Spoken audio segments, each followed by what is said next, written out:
দীর্ঘ 30 মিনিট যাবত এইভাবে রেখে দিয়েছিলাম। তো এখন দেখছি যে একটু গরম গরম হয়েছে, তো আমরা ডিম ছেড়ে দিয়ে দেখি আসলে ভাজা যায় কিনা।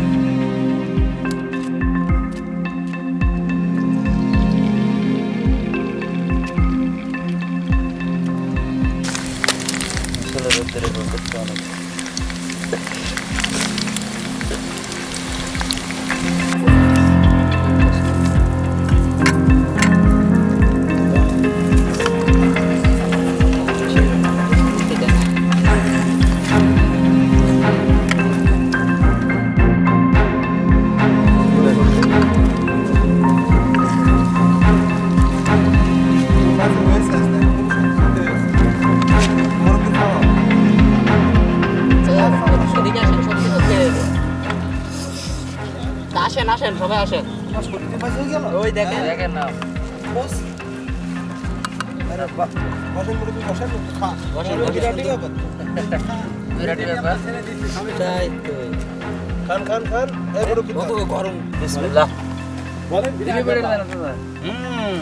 রোদ দিলে ডিম ভাজি হেভি লাগছে তো।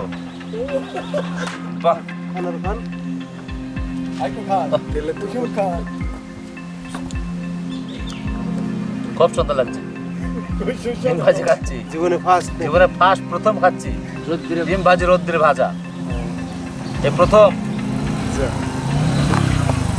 নিচে গিয়ে যাতা হে এত গরম বাবা, রোদে ডিম ভাজি।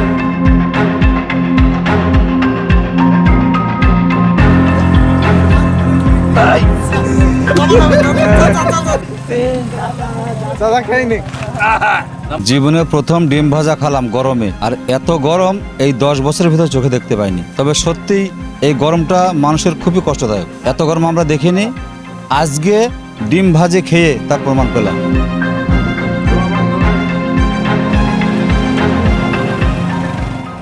চুয়াডাঙ্গা এপ্রিলের শুরু থেকে প্রচণ্ড গরম অনুভূত হচ্ছে, আর এপ্রিলের শুরুতেই মৃদু থেকে মাঝারি তাপদাহ বয়ে যাচ্ছিল, সেটা ঈদের পর থেকেই এই বেশ কিছুদিন ধরে তীব্র থেকে অতি তীব্রতে রূপ নিয়েছে। আর এখন তো অতি তীব্রতেই রূপ নিয়েছে, কারণ এখন তাপমাত্রা 40-এর উপরেই থাকছে, যার ফলে আসলে ঘরে বাইরে থাকাটা এই জেলার মানুষের জন্য অসহনীয় হয়ে পড়ছে। আবহাওয়া অফিস যেটা বলছেন, আপাতত কোনো সুখবর নেই। চুয়াডাঙ্গার এই তাপমাত্রা আরও কয়েকদিন অব্যাহত থাকবে, বৃষ্টির সম্ভাবনা এখনও নেই, যদিও দেশের বিভিন্ন জায়গায় বৃষ্টি হয়েছে।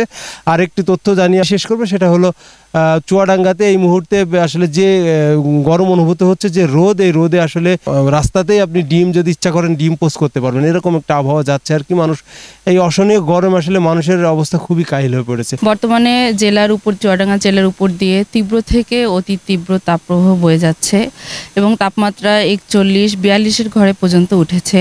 আজকে বিকাল 3টায় সর্বোচ্চ তাপমাত্রা 40.6 ডিগ্রি সেলসিয়াস রেকর্ড করা হয়েছে।